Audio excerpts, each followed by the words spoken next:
Video 292 of the Atomic Ivy MMO Simpler Auto Tile shader. In the system index, we've added Gola 512, and it's going to help us create placeholder graphics for Art Deca and Art Gola. There's no constant data for it yet, and there is no top-level variable data for it either.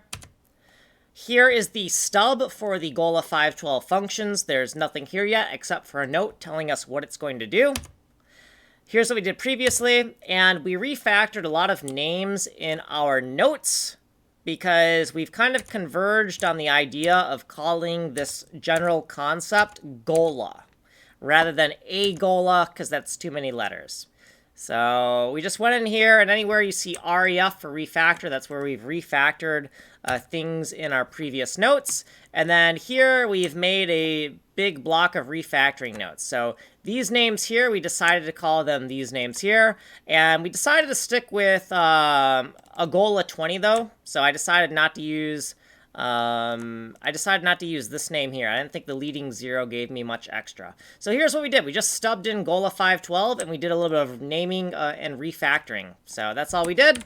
And you have been here. If you want a longer explanation, you can go here. You can get the source code here. You can email me here. You have been on video number 292. Like, subscribe, send money in the mail.